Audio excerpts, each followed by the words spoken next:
Sim, Ok. boa noite a todos. Hoje estamos iniciando mais um estudo de Paulo, dia 29 de junho.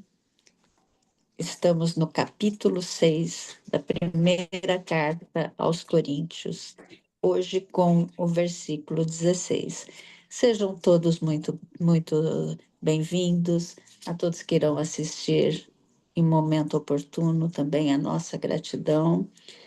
Nós estamos com problema de instabilidade de internet aqui, então que tudo ocorra bem, né? A Vera também está com chuva, então esperamos que tudo ocorra bem. A Vera vai começar com a leitura de harmonização, depois eu entro com a prece.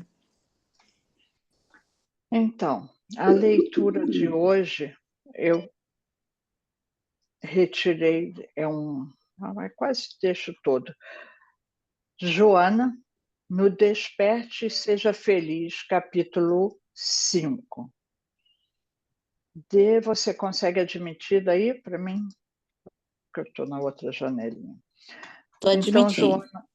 Joana comenta assim: as tentações são as pedras da estrada, criando impedimentos à movimentação dos viajantes do progresso. São os espinhos cravados nas carnes do coração, ferindo a cada contração muscular. Constituem também os estímulos à vitória, à transformação íntima para melhor. São o aguilhão que impele para frente todo aquele que lhe padece o acúleo.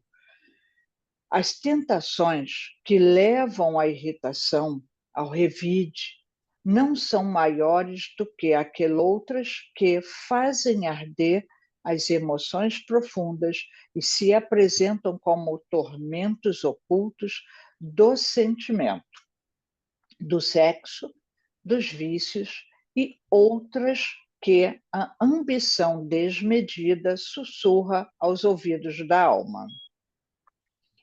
A vida sem tentações ou testes de avaliação moral perderia o seu colorido e as suas motivações de crescimento. Enfrenta as tentações com estoicismo, em paz de espírito. Elas te ajudam a vencer as limitações, o egoísmo, a jactância, a presunção orgulhosa. Descobre-te frágil, como realmente o és, e adquire com elas as forças para seres resistente contra o mal ainda existente em ti mesmo. Cada vitória nesta área será conquista para mais valioso tentando. Mesmo Jesus, o sábio por excelência, foi tentado, ensinando-nos que, se a tentação é fenômeno humano, a resistência contra o mal é conquista divina. A reencarnação é dádiva de Deus para o processo de evolução espiritual do ser. Quando livre do ergástulo carnal, o espírito anela para ascender, empenhando-se até o sacrifício, a fim de alcançar a meta superior. Mergulhado, porém, no corpo físico, não raro apagam-se as lembranças dos compromissos assumidos, diminuindo de intensidade as aspirações enobrecedoras. Quando lhe surgem as dificuldades naturais, também se apresentam as reclamações injustificáveis. Recorda-se de que Jesus é a maneira eficaz de superar o desânimo e a rebeldia. Deixe que o seu psiquismo te vitalize, aumentando-te o interesse pela luta, fortalecendo-te em todos os momentos, sintonizando com ele, e superarás os problemas perturbadores e as dificuldades desafiadoras. Nunca te facultes duvidar do divino auxílio. Todavia, acalma-te e eleva-te mediante a oração, evitando reclamações e agindo serenamente, porquanto toda conquista é resultado de esforço e trabalho bem encaminhado. Reclamação é perda de tempo. Abre-te ao bem e tem paciência. Ponto.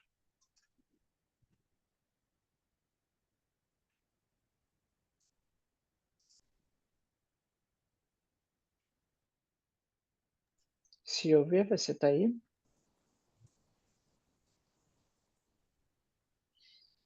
Vocês estão me ouvindo? Agora sim. Agora, Tá, que tinha caído. Então, meus amigos, meus irmãos aqui presentes, vamos elevando os nossos pensamentos, vamos agradecendo a Jesus, a Deus, aos nossos mentores, aos mentores desse bendito grupo, a todos que estão aqui presentes, a todos que irão assistir em momento oportuno, que a gratidão possa permanecer conosco por mais uma semana. Abençoe a todos nós, Senhor, que em nossa pequenez, que possamos, em nossa condição de aprendizes, aprender com o exemplo de Jesus, com os ensinamentos de Paulo, e que possamos nos inspirar em nosso caminho de humildade, de serviço e de entrega amorosa. Abençoe a todos os nossos irmãos que se encontram em incertezas, em dores, em situações de conflito, que Jesus possa levar a paz, que Jesus possa estar ao lado deles, os amparando, os acolhendo. E nesse sentimento de gratidão, pedimos a permissão de iniciar esse estudo bendito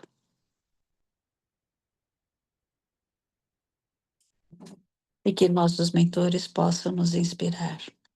Que assim seja, graças a Deus.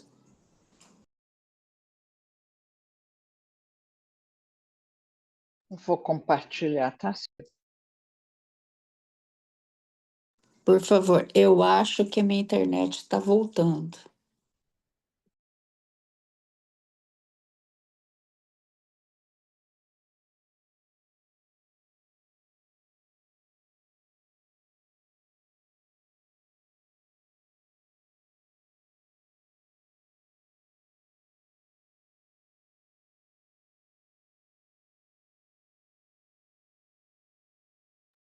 Vocês estão vendo a minha tela? sim, estamos vendo.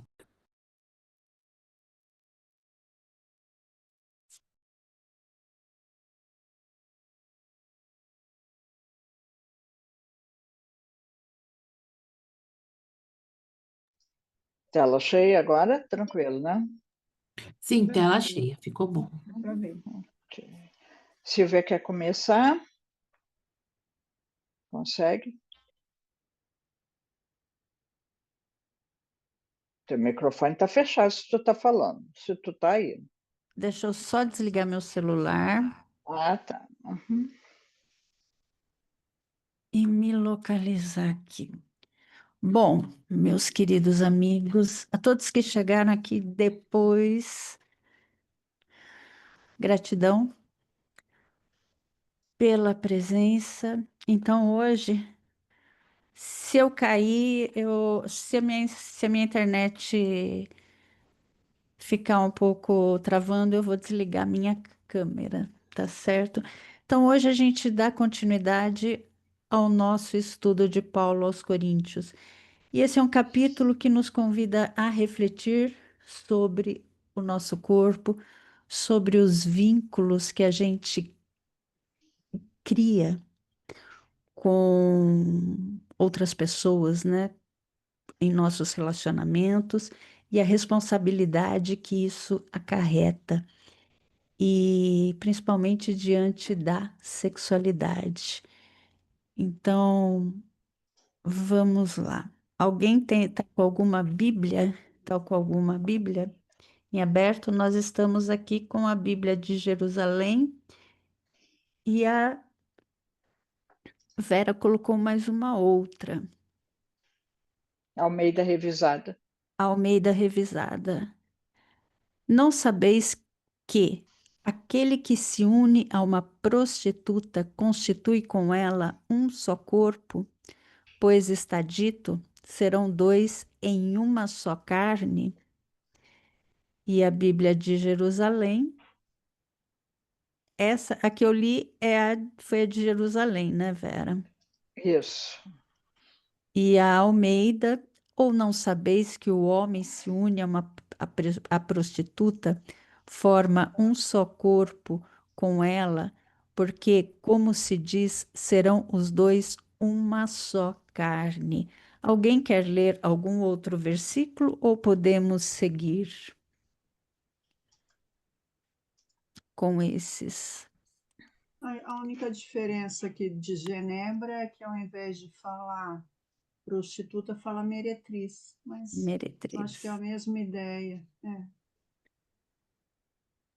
Serão os dois uma só carne, mas aquele que se une ao Senhor é um espírito com ele.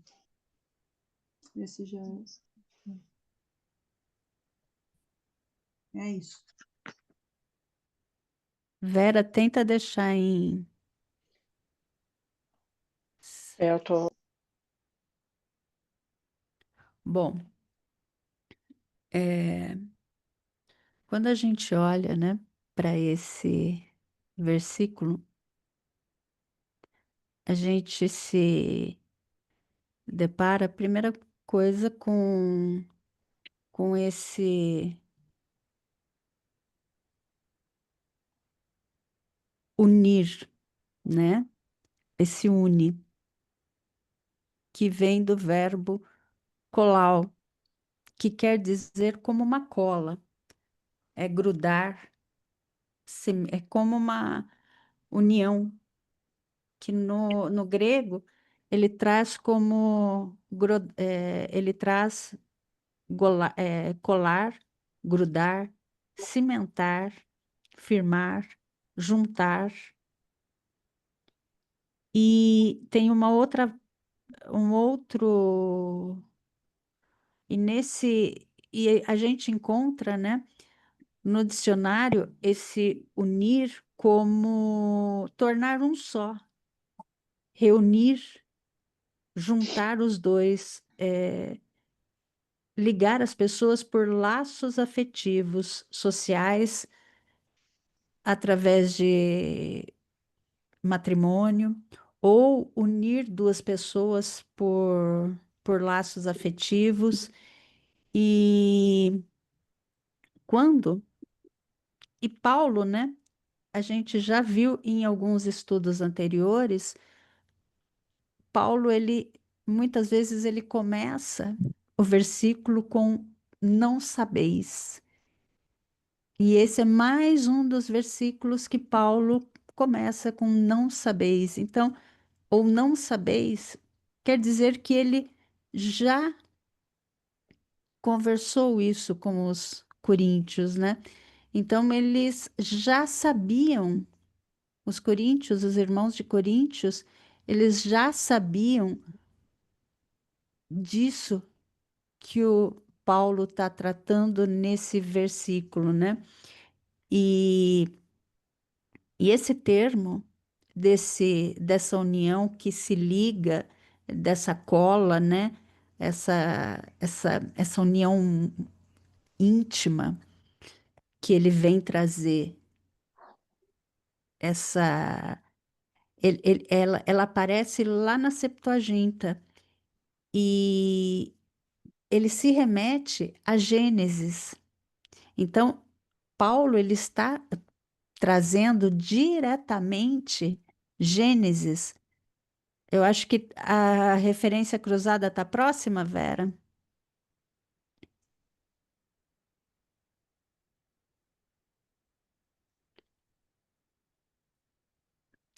Ele traz, então, Paulo, quando ele traz esse versículo, ele está se referindo a Gênesis, em 2, capítulo 2, versículo 24. Ele vem reforçar essa união, que a união sexual, ela implica uma união, uma união existencial e não um simples ato físico passageiro. Então, Paulo, ele não está apenas tratando apenas, ele não está apenas falando de uma moral sexual, mas ele vem falar da existência do ser, que a gente, na filosofia, né, a gente fala da ontologia, que é a existência, né? Então, o Paulo, ele escrevia em grego, por isso ele sempre vai se remeter, ele se remete à Septuaginta, que era a primeira tradução bíblica hebraica, da Bíblia hebraica, né? E, e o Paulo, ele usa esse bom senso em buscar relacionamentos afetivos e não apenas físicos. E mesmo a gente percebe que, embora há as necessidades do corpo físico, elas são distintas das necessidades espirituais, né? E é justamente desse comportamento que Paulo ele vem falar, né? Que ele já vem falar que nem tudo é lícito, que nem tudo que me é lícito é conveniente. Então, tudo que a gente faz no plano físico vai ter uma repercussão no mundo espiritual. Não há essa separação. Tudo que acontece nos planos, seja ele tudo pertence a Deus. Então, quando Paulo ele diz, principalmente sobre se tornar uma única carne, ele não vem falar apenas de um ato físico, mas ele vem falar de uma realidade existencial. E essa questão, o Paulo, quando ele traz essa referência a Gênesis, ele é uma tradição judaica muito importante que é o casamento, é a união, é esse espaço, o corpo, os judeus, eles veem o corpo como o espaço dessa aliança, da reciprocidade, da doação. Então, quando Paulo ele traz Gênesis, ele não está sendo moralista, mas ele está resgatando um princípio lá atrás espiritual que os coríntios eles estavam ignorando, que o corpo ele tem um valor eterno porque ele pertence a Deus. E isso a gente viu lá no versículo 13, quando ele fala que o corpo não é para impureza, mas o corpo é para Deus, o corpo é Deus, né? E isso é um princípio judaico. Então, no judaísmo, esse versículo ele tem um peso, ele tem um fundamento legal desse casamento. O casamento ele ele marca a ideia de uma família como uma unidade sagrada, reconhecida por Deus. E na tradição rabínica, né, especialmente no Talmud, há um tratado para o casamento. E Paulo, ele vem relembrar desse tratado, né? Porque a pessoa, ela deixa, como traz já Gênesis lá no começo, né? A pessoa, ela deixa o pai e deixa a sua mãe para formar um novo núcleo familiar. Então, há a formação desses vínculos que a Vera vai trazer agora, né? E essa uma só carne que Paulo traz e Moisés traz, e que Paulo vem relembrar essa citação de Moisés. Paulo, ele fala trazendo Moisés, ele concretiza assim, a relação sexual, mas com implicações morais e espirituais. Ele apresenta a família como a formação de uma nova família. Então, ele está resgatando esse princípio, esse tratado que para os judeus é muito sagrado. Então, para os rabinos, a relação sexual é sagrada. Quando e ela tem que ser vivida com responsabilidade, com compromisso, com reciprocidade. E isso Paulo vem trazer como o oposto da promiscuidade, que o João tão bem falou no último estudo de Paulo, né? Que a promiscuidade, os irmãos de Corinto, eles encaravam como um ato de elevação do espírito. Então, o Paulo ele vem falar, mas espera aí, lembrem, né? Lembrem Moisés falando dessa questão sagrada que é o matrimônio. Quer falar, Vera, um pouco? Estava procurando o microfone aqui. Estão me ouvindo bem? Estão vendo bem a tela, né? Só para ter certeza. A gente estava conversando, eu e Silvia, durante a semana, dando uma olhada no material, puxa um aqui, puxa outro ali, né? E quem estava ouvindo o vídeo no começo que a Silvia colocou, ele estava falando da cultura, uma frase que ele falou bem chama atenção, das diferenças de religião, cada uma numa cultura, né? E Deixa eu só nós, falar. É o Simão Pedro, num as que estudo estavam que ele está fazendo sobre o cristianismo, sobre as primeiras igrejas, sobre o cristianismo. Muito interessante. aquele vídeo é o do primeiro encontro, né? Se eu não me falha a memória, acho que é. Que ele fez um resumão. Mas aí, o quanto é importante a gente observar a mudança, né? As culturas diferentes. E aí nós fomos também buscar informações, e olha na revista espírita lá de julho de 1860. O que mais chamou a atenção nisso foi todo o encaminhamento progressivo da humanidade. Toda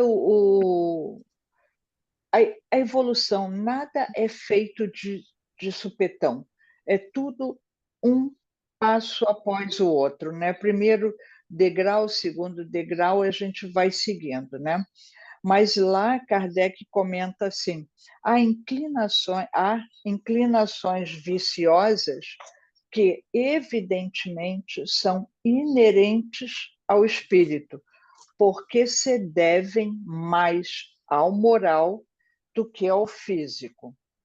Outras mais parecem consequência do organismo, e por este motivo nós nos julgamos menos responsáveis. Tais são as predisposições à cólera, à indolência, à sensualidade, etc. Está hoje perfeitamente reconhecido pelos filósofos espiritualistas que os órgãos cerebrais correspondentes às diversas aptidões devem o seu desenvolvimento à atividade do espírito, que esse desenvolvimento é, assim, um efeito e não uma causa. Um homem não é músico porque tem a bossa da música, mas tem a bossa da música porque seu espírito é músico. Então, assim, a gente começa a ver um material vasto e... Espera que alguém agora está querendo invadir aqui o espaço. Dessa evolução, desse raciocínio que as coisas não são geradas pelo corpo, né? O corpo reflete. Inclusive, o corpo é totalmente ele um reflexo de todo o caminhar da evolução do ser, desse espírito, né? Nós víamos, eu e Silvia até falando da diferença do corpo físico lá dos homens da pré-história para hoje, e já se tem previsão da mudança do corpo físico para o futuro. Daqui a 1000 anos, os nossos corpos não serão iguais a esse. Por quê? O nosso espírito vai desenvolvendo, evoluindo moralmente, e ele vai refletindo a sua postura no seu corpo físico. A gente foi olhar algumas outras obras, né? E lá na Gênese, se a atividade do espírito reage sobre o cérebro, deve reagir igualmente sobre as outras partes do organismo. Assim, o espírito é o artífice de seu próprio corpo, que, a bem dizer, modela a fim de apropriá-lo às suas necessidades e à manifestação das suas tendências. Assim sendo, a perfeição do corpo nas raças adiantadas seria o resultado do trabalho do espírito, que aperfeiçoa a sua ferramenta à medida que aumenta as suas faculdades. Então, o corpo que nós temos hoje foi moldado por nós mesmos. E tem, às vezes, algumas pessoas que dizem... Sabe aquela história, a síndrome de Gabriela, né, que falam brincando, né? Eu nasci assim, eu vou ser sempre assim, né? Não, a gente vai evoluindo, a gente... nem que seja a duras penas, né? Mas nós vamos evoluindo, sim, progredindo e modificando. Não é que numa encarnação só vai fazer, né, uma grande modificação. Mas o nosso corpo, ele é controlado por nós. Nós modelamos, nós, inclusive as doenças, que são... Eu nasci com uma determinada doença em função de um comportamento passado, que imprime no meu perispírito aquela falha técnica e que ela é necessária para o meu futuro aprendizado, para a gente ir evoluindo aos pouquinhos. Lá em Nosso Lar, capítulo 18, tem uma conversa do André Luiz, né? Que eles, reencarnados, é só um trechinho, tá? Reencarnados na Terra, experimentamos grandes limitações. Voltando para cá, para o plano espiritual, entretanto, reconhecemos que toda a estabilidade da alegria é problema de alimentação puramente espiritual. Formam-se lares, vilas, cidades e nações em obediência a imperativos tais. Recordei instintamente as teorias do sexo, largamente divulgadas no mundo. Mas, adivinhando-me talvez os pensamentos, a senhora Laura sentenciou: e ninguém diga que o fenômeno é simplesmente sexual. O sexo é manifestação sagrada desse amor universal e divino, mas é apenas uma expressão isolada do potencial infinito.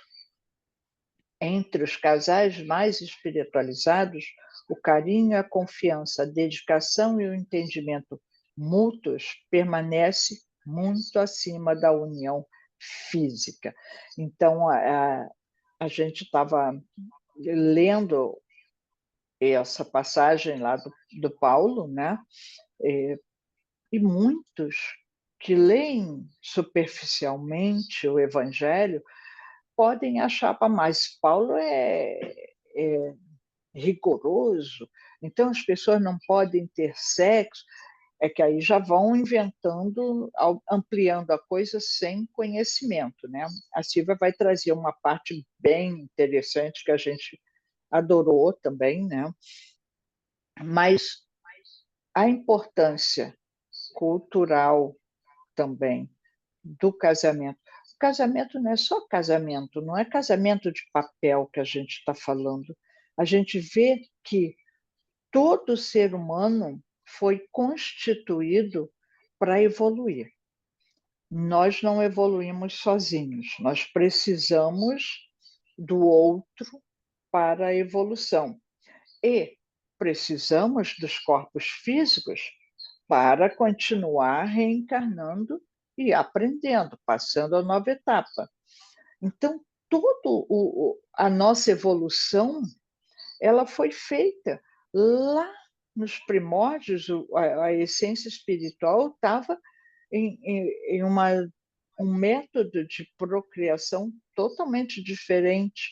A gente vem evoluindo, né, para essa união única de dois seres que se unem para formar um novo. Mas também ali há uma grande troca de energias, há um grande aprendizado. Conviver, como está lá no trecho que a gente leu, sai da casa do pai e da mãe, que você tinha todo um ritual, um jeito de ser desde que você nasceu.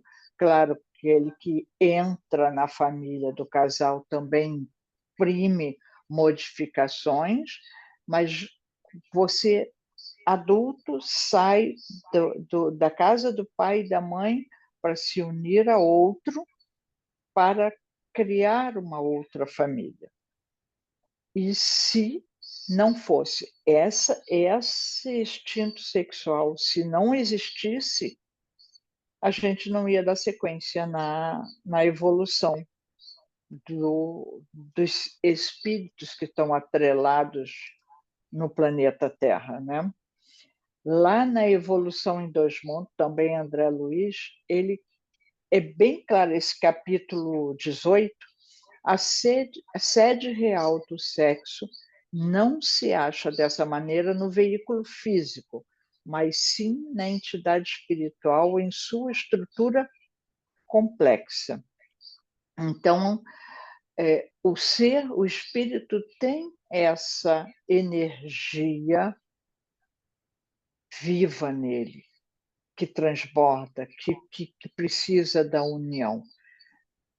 Há o sexo do corpo físico. Os corpos são diferentes. O corpo da mulher, o corpo do homem. Há uma necessidade para isso.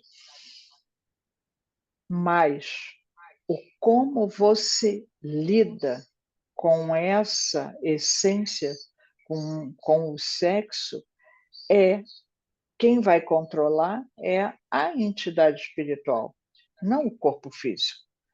Não é do corpo físico. O corpo físico tem toda uma resposta, nosso cérebro tem toda uma resposta, todos os nossos órgãos respondem. Ele já tem uma parte automática, mas quem gerencia é o espírito. Então, era só para a gente ver, né? É um pouquinho muito superficial considerar que o sexo, a sexualidade, ela é de domínio da entidade espiritual. O corpo físico é uma coisa. O que eu faço com isso é outra. Aí, Silvia, isso. A Silvia vai trazer um pouquinho. Tu quer que volte lá na frente o texto do. Eu quero, Vera. Tá, então, peraí. Que a gente devia ter posto ali, né? Aqui, pode ser? Não, aí, pode. É? Tanto faz? Fábio, meu querido, por favor, abra o microfone. Boa noite a todos. Fábio levantou a mão. Assim, trazendo também uma referência cruzada ao ler esse trecho, essa perícope, eu me remeteu a um encontro de Jesus com a samaritana, né?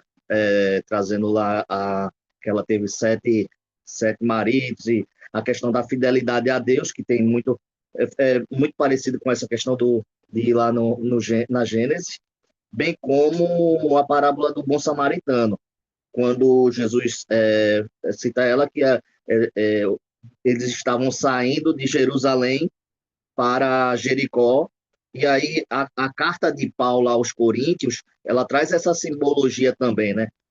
Como traz Paulo e Estevão, da característica do povo de Corinto, né? Só essa contribuição. Eu acabei fazendo essa referência cruzada ao fazer a leitura. Muita paz hoje e sempre.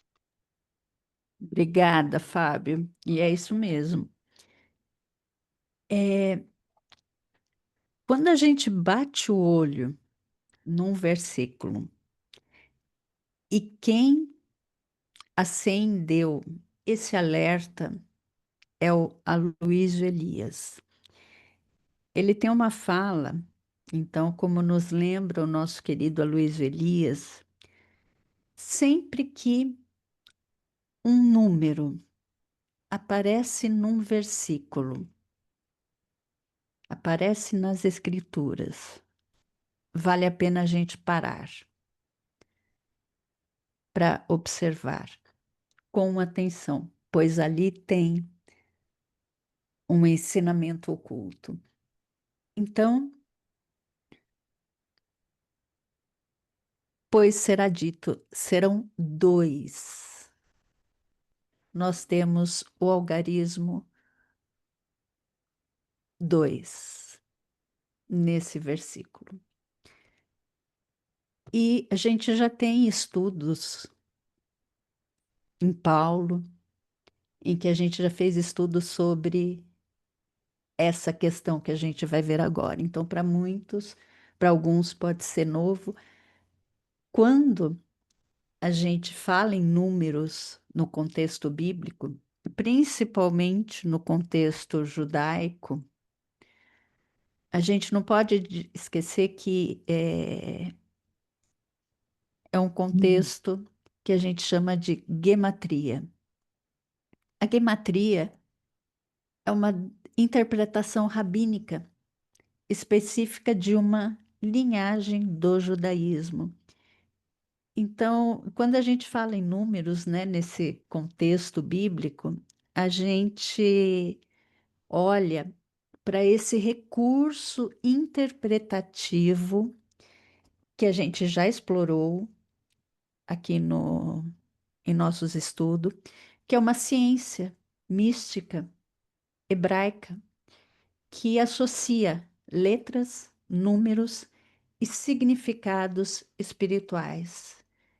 Então, quando a gente viu o 2 nesse versículo, e no NapSearch, se vocês abrirem, ele traz alguns cálculos de gematria e ele traz nesse versículo em si vários versículos em que o 2 ele representa.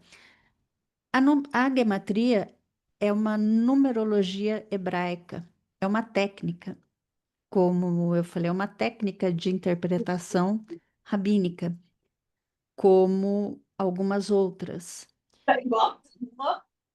E ela é mais uma forma de meditação sobre a palavra. Então, ela é usada especialmente dentro de uma linha judaica, dentro da cabala judaica, para extrair níveis mais profundos da Torá, além da letra e da lei. E o 2, o 2 ele representa a letra Bet, que é essa letra aqui. E mas se vocês depois abrirem o NapSearch no versículo, nas recomendações de leitura que nós enviamos, vai aparecer inúmeros depois das raízes das palavras, vai aparecer gematria, o 2, vai aparecer um breve resumo do que é gematria e vai aparecer vários versículos. Nem todos, nem todo o versículo que está ali, ele menciona o 2 relacionado a essa letra, o bet. Então, nós vamos nos concentrar ao versículo, ao 2, que tem essa letra hebraica bet. Então, a gematria, quando a gente faz estudo de gematria, é só para a gente ter uma curiosidade, só a título de curiosidade. A gente faz cálculos das letras e tem uma soma. Então, a gente soma as letras, há calculadoras que fazem, mas não são precisas, e aí vem as interpretações. E o 2, o valor numérico que a gente está vendo, né, da letra hebraica do Bet, desse número que está nesse versículo, é a primeira letra da Torá, é a primeira letra que começa, a Torá que começa o Primeiro Testamento. Ela não começa pelo Aleph, né? O Aleph, e então a Torá começa pelo B, pelo Bet, que é o Bereshit, no princípio. Então essa tradição cabalística, ela nos ensina que o mundo ele foi criado a partir da dupla polaridade. Então, esse 2, ele vem com ele tem uma dualística, ele tem uma polos, ele tem, como eu posso dizer, é, ele tem essa energia dual. Então, a primeira, ele vem nos mostrar logo no início da Torá a, a criação do mundo criado a partir dessa dupla polaridade, o céu e a terra, luz e trevas, espiritual e material.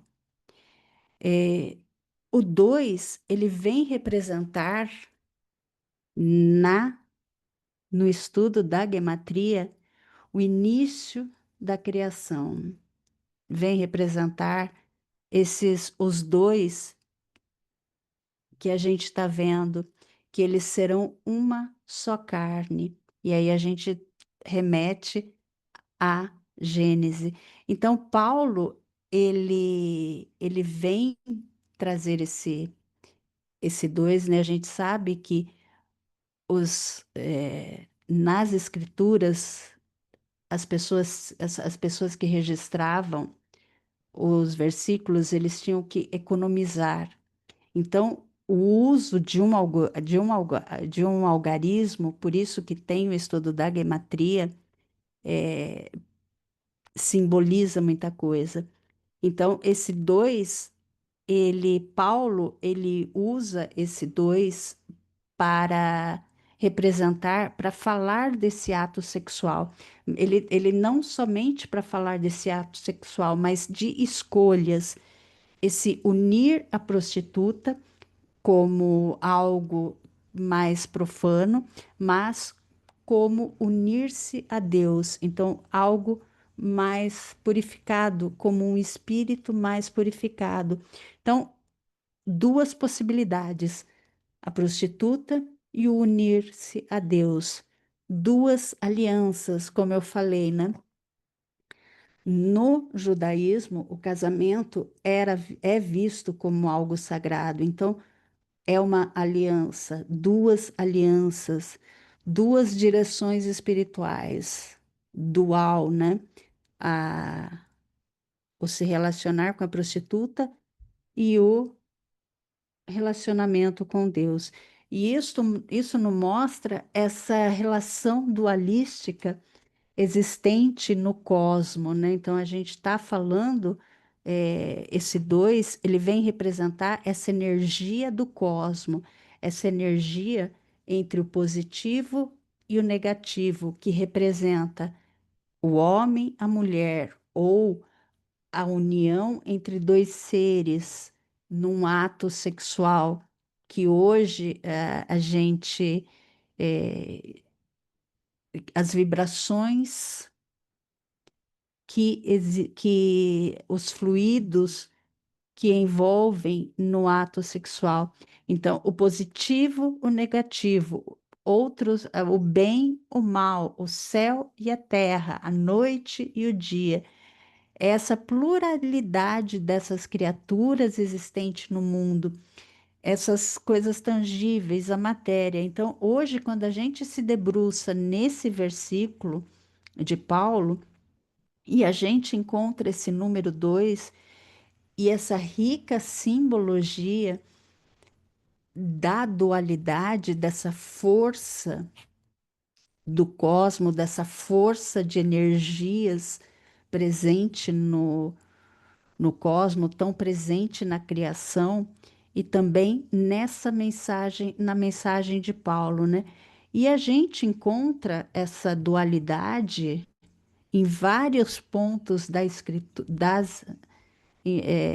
escrituras, né? Das escrituras. A gente encontra em Deuteronômio 30:15, quando ele vem falar quando Moisés vem falar que hoje te proponho vida e o bem, a morte e o mal. Então, essa dualidade clara entre o bem e o mal, entre a vida e a morte, entre a representação ética, o livre-arbítrio, entre as nossas escolhas, os nossos caminhos, os nossos destinos. E quando a gente pensa também, tem também Eclesiastes, no capítulo 3, de 1 a 8, há tempo para tudo, tempo de nascer e tempo de morrer. Olha aí as dualidades, o nascer e o morrer. Tempo de plantar, tempo de colher. Isso está em Eclesiastes. E a gente vê essa natureza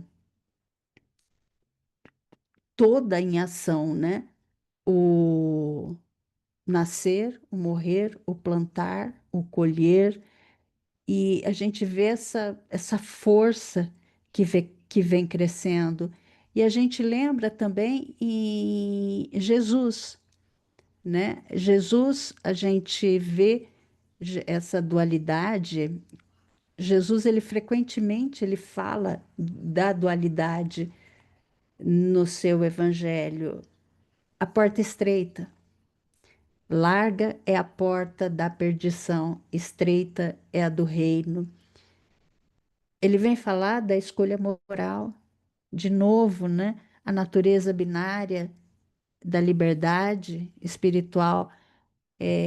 Jesus, ele apresenta, quando ele vem falar da porta estreita,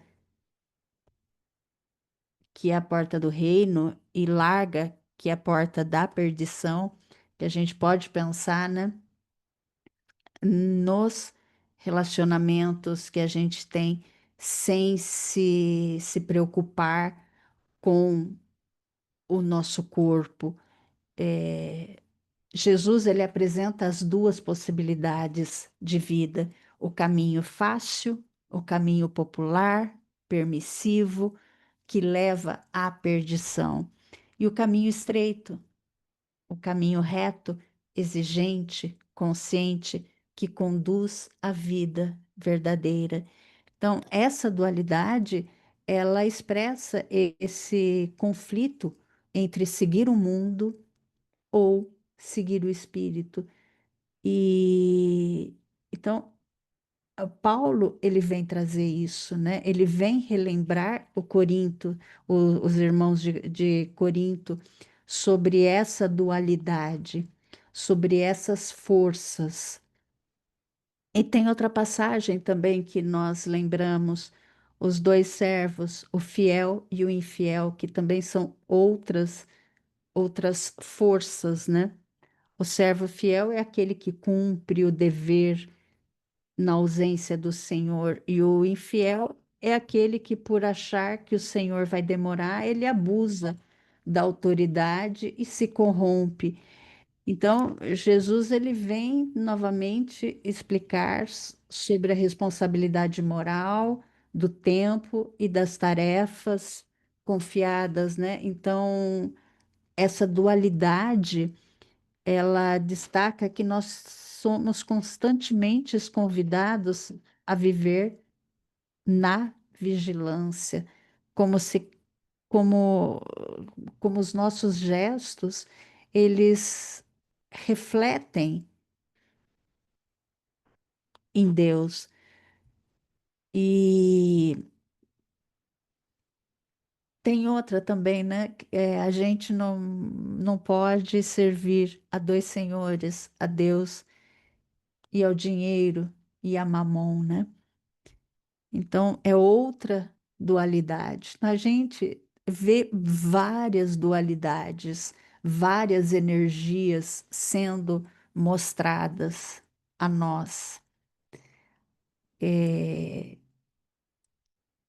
Então, desde Gênesis, que é esse versículo que Paulo faz referência nesse capítulo, nesse versículo, que é um versículo que traz uma interpretação um pouco mais difícil, né? Quando a gente pega ele a primeira vez, você fala, o que que eu vou fazer com esse versículo, né? Então, desde Gênesis, a gente vê essa dualidade. Tudo é criado em pares. Luz, trevas, como eu falei, céu, terra, homem, mulher. Essa dualidade, essa que vem representado, mostra essa forma como Deus estabelece equilíbrio e movimento no universo. Então, em nós, essa dualidade, ela se manifesta como razão e sentimento, corpo e o espírito, desejo, consciência. E Paulo, ele vem reconhecer que a união carnal, essas que na união carnal essas duas dimensões, essas duas forças, essa dualidade, elas se encontram não apenas nos corpos, mas nas energias, nas centelhas divinas. Por isso que ele vem dizer: tornarão-se uma só carne. Ou seja, o corpo, ele participa de algo muito mais profundo. É um entrelaçamento. Entortou aqui minha boca. Hoje eu tô com elásticos na boca, aqui no fundo, e eu esqueci de tirar. Então, é um entrelaçamento de destinos. Essa dualidade é uma escolha espiritual dos dois polos, desse valor numérico do dois. Então, essa prostituição, nesse caso, ela vem, é o uso do corpo sem o compromisso do espírito. É uma fusão carnal sem a comunhão espiritual. Então, Paulo, ele quer que a gente veja o quê? Que nós não somos apenas corpo. Que o corpo, quando se une, leva o espírito com ele. Então, uma relação sexual tem vibrações, tem fluidos, tem essa dualidade, tem essas energias, tem essa troca. Então, exige consciência. A dualidade exige consciência. O dois se torna sagrado quando é guiado pelo amor. Então, quando é guiado pelo respeito, pelo espírito. Agora, quando ele é usado para o ego, ele rompe essa harmonia do plano de Deus. Alguém quer falar alguma coisa? Aí, eu já estava me coçando aqui também. Por favor, Vera. Não, eu ia até te perguntar uma coisa que eu estava lembrando agora de tanta coisa que a gente leu, né? A gente vai processando, acumulando aos poucos. Para o judaísmo, desde o princípio, o casamento, né, simboliza também a Deus e Israel, né, o noivo e a noiva, né? Aí essa união, né, entre Israel, a noiva, e Deus, o noivo, precisa se tornar uma coisa só, né?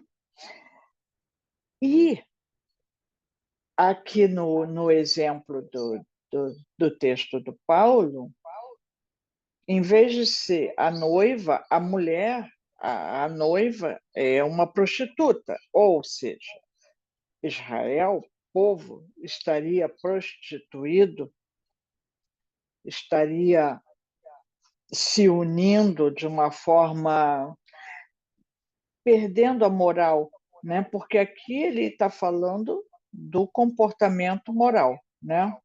Da, há essa troca de energias, óbvio, né? E ele está falando de algo muito acima, que não só a união de corpos, não só a sexualidade, mas ele está chamando a atenção para um comportamento moral que a gente já viu em vários exemplos aí que os coríntios rateavam um pouco, né? E tinha toda uma mistura e todo um comportamento não tão moral.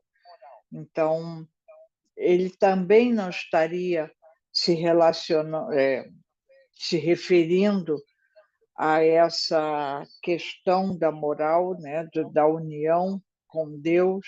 A minha internet também está trancando, tá, Silvia? Só para tu saber que se eu despencar aqui, de vez em quando eu fecho a câmera um pouquinho, tá? Mas era só para ficar pensar nisso também, né? Bom, Silvia travou agora. Está sem microfone, Silvia. Mágida quer falar. Paulo, a Mágida quer falar. Deixa eu só fazer um comentário pequeno antes. Paulo, a gente não pode esquecer que ele foi formado aos pés de Gamaliel, né? E ele não abandona o fundamento da Torá. Então, ele preza a Torá. Então, o casamento para ele é, essa é uma coisa tão séria é uma coisa tão divina e, e é diferente do grego. No, na visão judaica, o grego, né, era uma coisa mais à vontade, mas no judaísmo havia um tratado, tem um nome, é, tratado tem um nome, depois eu vou tentar Avot, lembrar. Hã? Avot, Acho que é alguma coisa parecida assim, acho que é Ketubot, Avot, alguma coisa assim. E é Eu acho que o João lógico. trouxe em algumas Oi? lá atrás, né? Foi você ou o João que trouxe a respeito do avô? Eu Foi acho que João? foi. O João tá aí? Mágida, quer falar Ele antes, por estava, mas favor? saiu. Não, não, pode falar, depois eu falo. Eu acho que ele entrou e saiu. Eu Ele acho. deve ter caído também, a internet dele também não é. Então, esse, esse tratado era tão sério, né, que o casamento não é apenas um contrato social, é uma união espiritual. Então, quando a gente pensa em Israel também, é a aliança. Então, ele vem representar, né? Ele traz Israel como uma aliança. Então, ele está dizendo que o sexo e toda aquela libertinagem, lembrando Corinto. Corinto era uma cidade altamente sexual, era uma cidade altamente cosmopolita.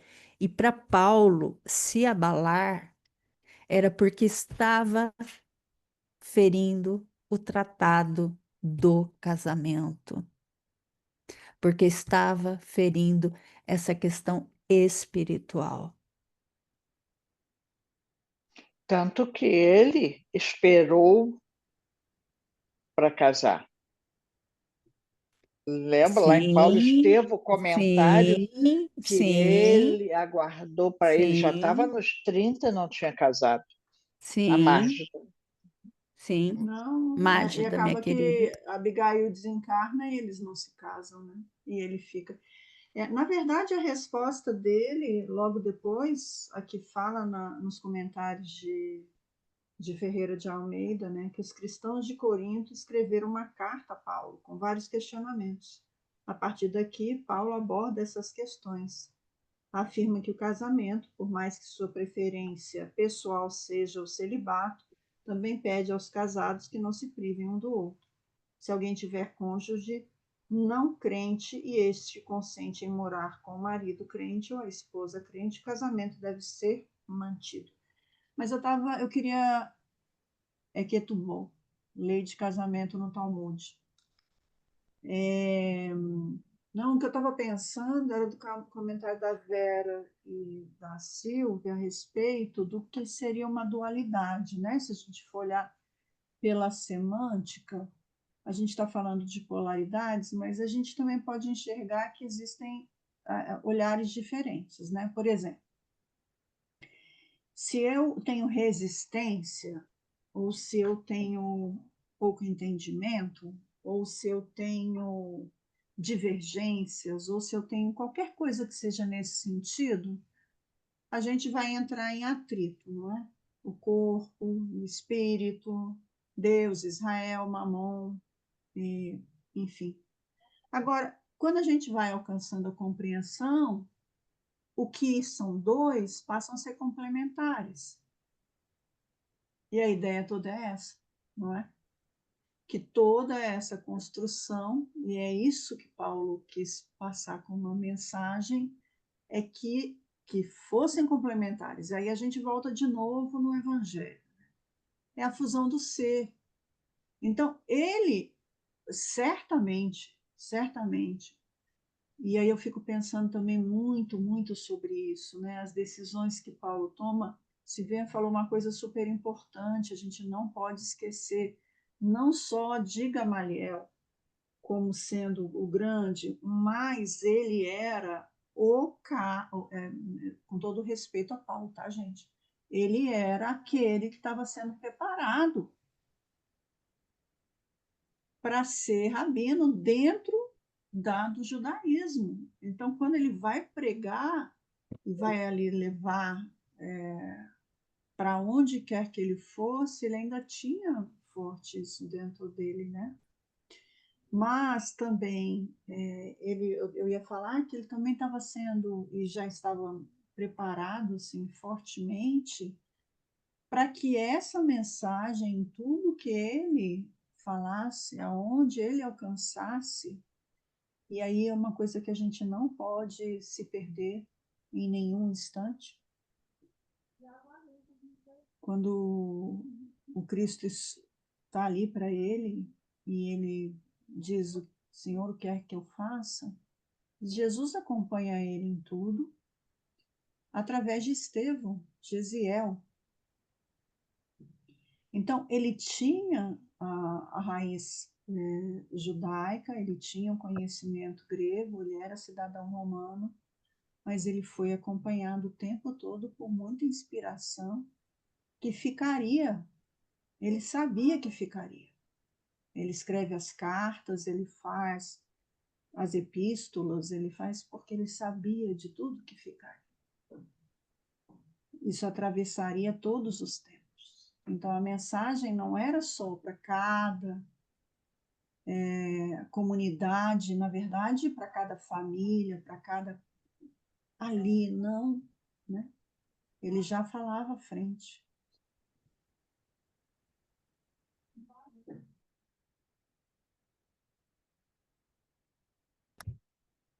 É isso mesmo, ô Mágida.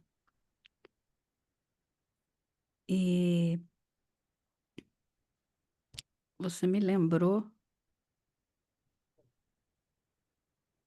Honório, Onofre de Abreu, né? Ele traz que a verdadeira união não nasce apenas da convivência, um texto que eu mandei para vocês, né?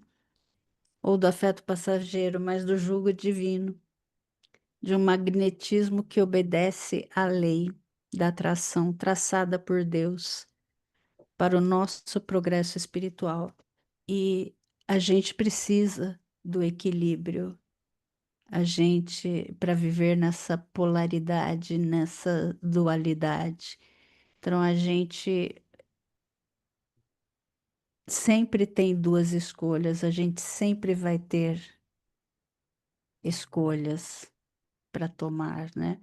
A gente sempre vai ter essas forças. Deixa eu só E, falar um pensamento que me por veio aqui favor, minha agora. querida. É porque, assim, a gente sempre tem que ter uma meta e um olhar, né?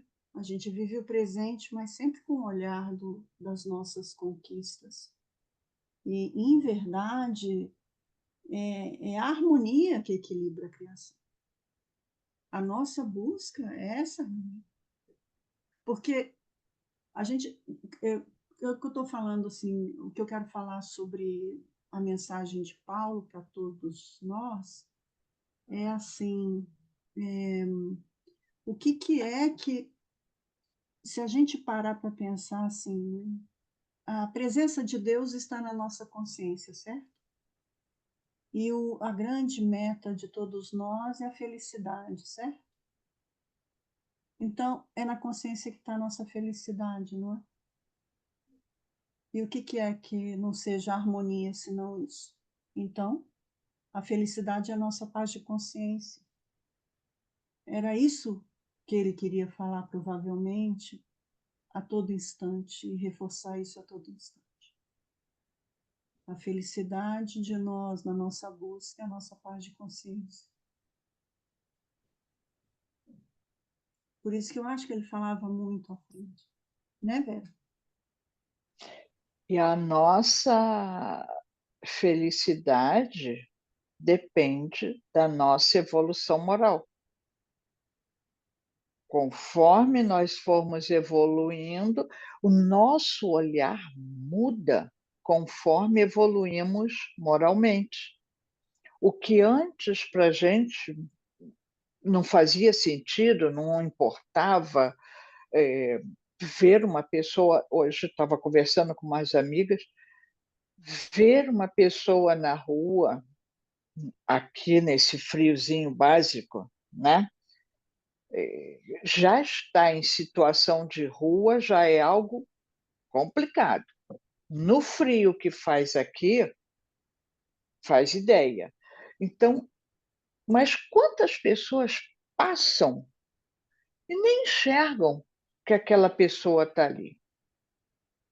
Quantas pessoas não faz diferença? Para ela tá bom. Aqui eu estou bem, eu tomo um vinho, eu tomo um chocolate quente, eu vou comer um negócio assim, assim, assado. Ele nem percebe que existe o outro lado da história, outras histórias por aí. Mas conforme a gente vai estudando, vai evoluindo um pouquinho, o nosso olhar vai se modificando. E aí, conforme você modifica, as suas ações também vão ser diferentes. E com todo o estudo, com tudo que Paulo já falava lá com os coríntios, como é que eles ainda seguiam tanta coisa carnal? A Joana fala muito ali das tentações, né? do, do, das, da promiscuidade que se fala do sexo, do consumo, de tantas coisas, e a gente esquece que nós somos, na verdade, espíritos, não só esse corpo. Tudo aquilo que eu adquiro hoje de matéria vai ficar. A hora que eu morrer, fica. Inclusive o meu corpo se modifica e a gente continua. Então, esse preso ao instinto, a primitivismo, às coisas da matéria, causam atraso, causam sofrimento. E aí começa a causar confusão, né? Que a gente não vai nem entrar aqui, que vai dar um pano para manga. Então, a gente precisa cada vez mais tentar refletir, é olhar para nós, mas com sinceridade. O que eu estou fazendo está de acordo? Vai me trazer realmente uma felicidade duradoura? Porque tem aquela alegria do momento, né? Que aí depois acaba trazendo mais sofrimento. Então, uma reflexão madura, mais atenta, mais detalhada, a gente vai evoluindo aos pouquinhos, né? Ponto. Silvia, está sem microfone. Considerações finais. Alguém quer fazer considerações finais? Que já caminhamos para o nosso fim.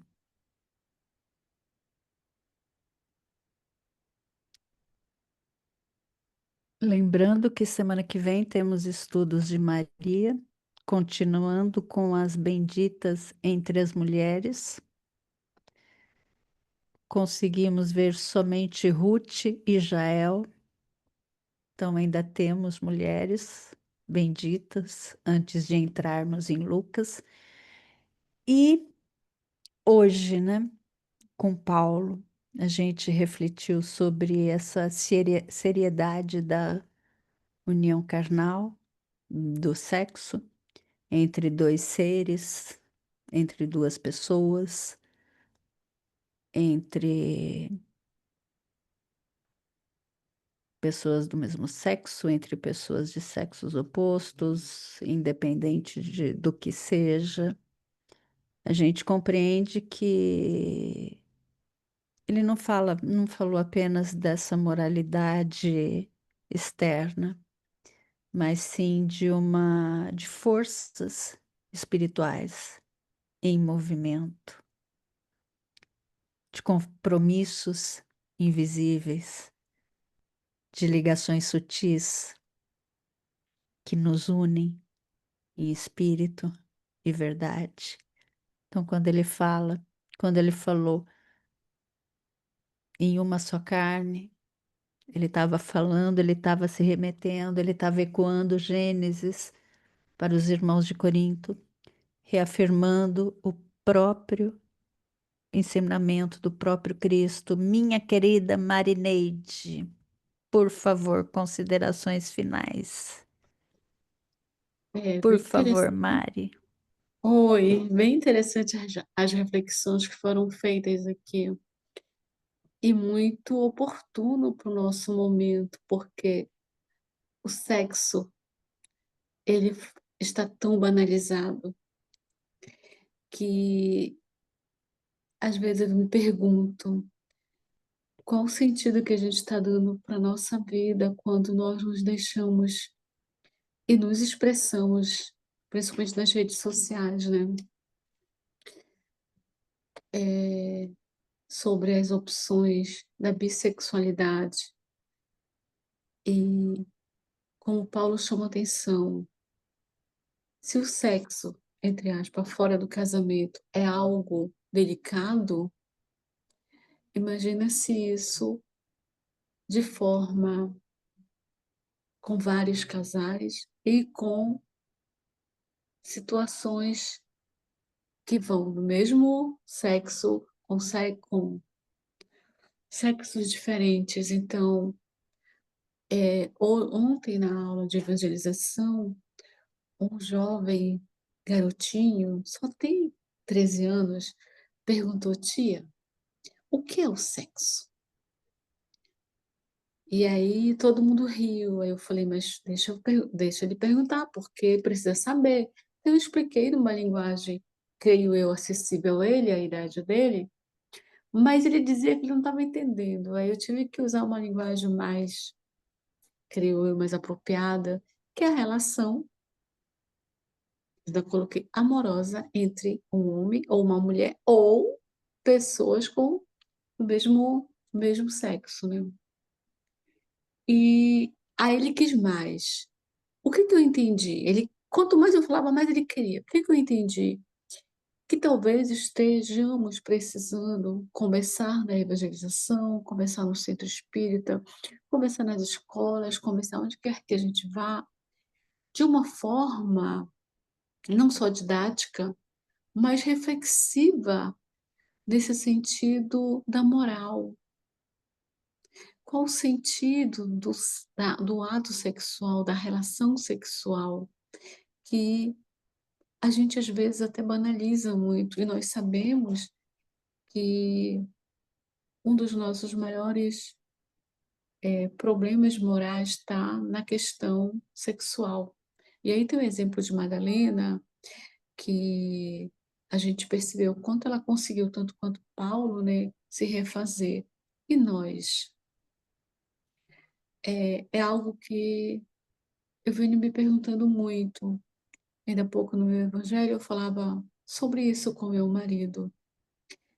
E aí ele falando assim, mas às vezes a traição se dá por conta do outro. Eu falei, não, a gente justifica os nossos atos pela gente mesmo e não culpa o outro. Somos nós que somos responsáveis, nós temos livre-arbítrio. Então Paulo sempre chama a atenção da gente para a gente refletir. E vocês trouxeram assim, reflexões bem interessantes que eu acredito, para mim, elas estão me servindo para que eu comece a olhar de uma forma bem mais consciente e comece a trabalhar na evangelização com esses meninos e meninas que precisam dessa educação sexual ao molde da própria doutrina, né? E da espiritualidade, que eu acho que é bem importante isso. Então, eram essas minhas contribuições. E obrigada aí pelas colocações de vocês, de todos que vocês falaram, todas as pessoas que se comunicaram aqui. Nossa, foram assim, só acrescentar para a gente. Parabéns para vocês.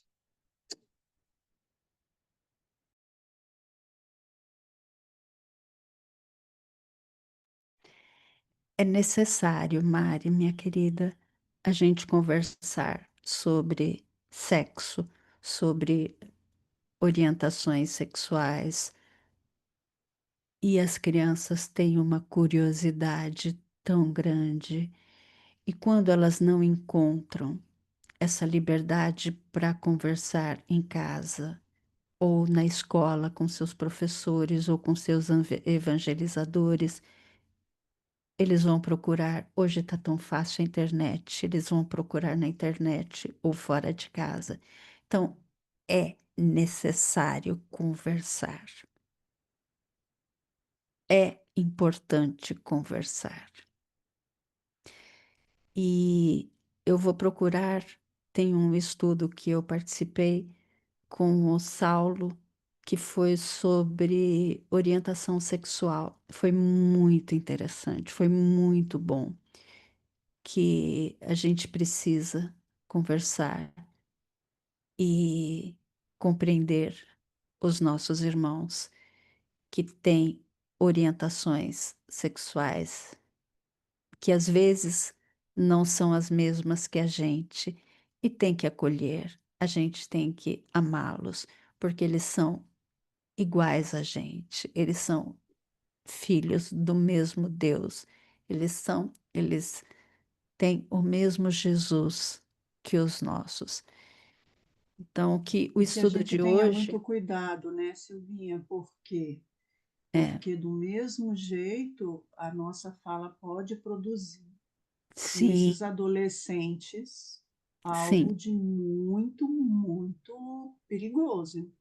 Então, assim, a gente tem que, antes de falar, a gente tem que ter a escuta sim, respeitosa, com amor e acolhimento, porque a doutrina espírita ela não é de forma alguma julgadora, né?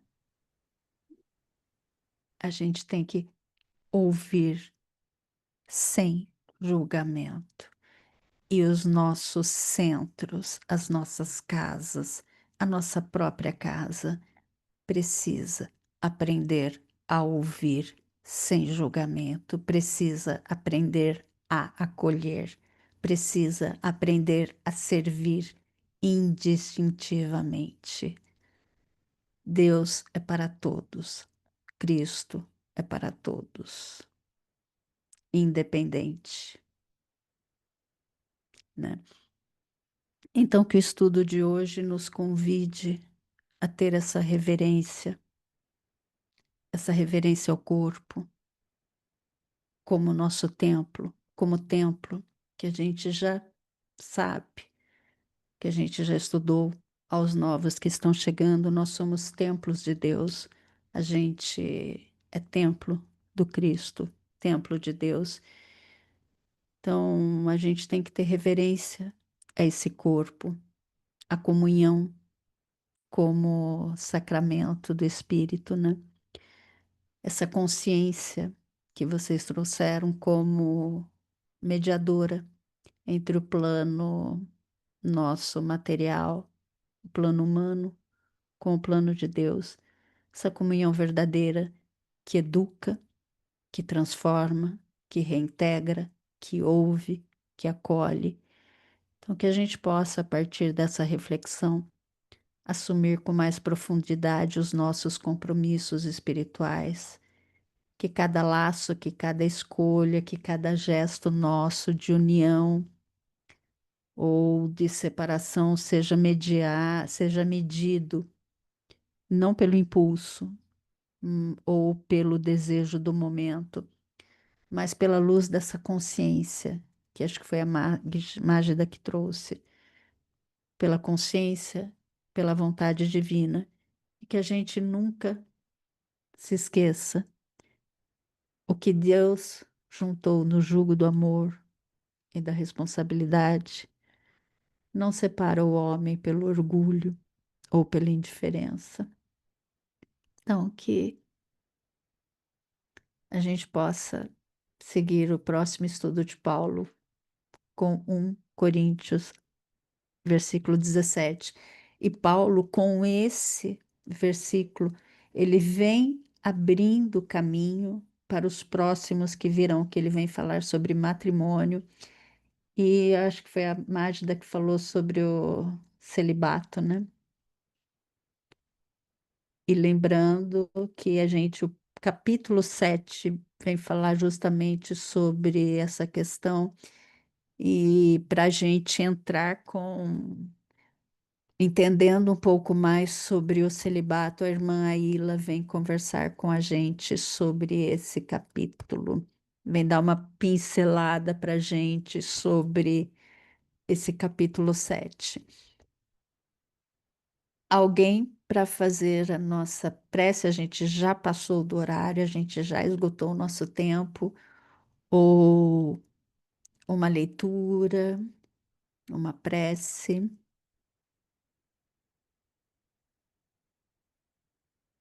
Uma voz diferente, um sotaque diferente. Hoje eu estou vendo a Juliette tá aí. Que bom, Julie, minha querida, tem alguns rostinhos. Meus queridos, então eu posso Eu fazer. posso Vamos lá. fazer, Ah, Silvia, Mari, querida, minha, muita gratidão. sem sotaque diferente, tá? Aqui do Amapá, Esse região norte. sotaque nortista delicioso Sim. de ouvir, minha querida. Então eu convido a todos para fechar os olhinhos, se assim desejarem.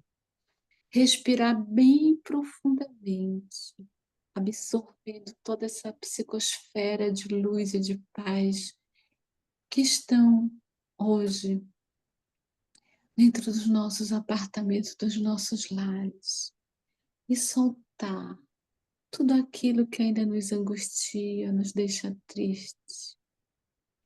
Fazer esse exercício de pelo menos 3 vezes, pois assim deixamos o nosso cérebro mais conectado e absorver as energias que são derramadas sobre cada cabecinha nossa. Agradecidos estamos, Jesus, espiritualidade amiga, Paulo, e os mentores espirituais desse estudo, por mais um encontro de almas, por mais um encontro de aprendizado do Evangelho de Paulo, que tenhamos olhos para enxergar além daquilo que estamos estudando, que tenhamos ouvidos para ouvir e disseminar essa mensagem sempre com o amparo divino, e que os nossos cérebros, nosso coração e a nossa alma absorva esses conhecimentos e, acima de tudo, possam ser colocados, reflexionados e vivenciados por nós.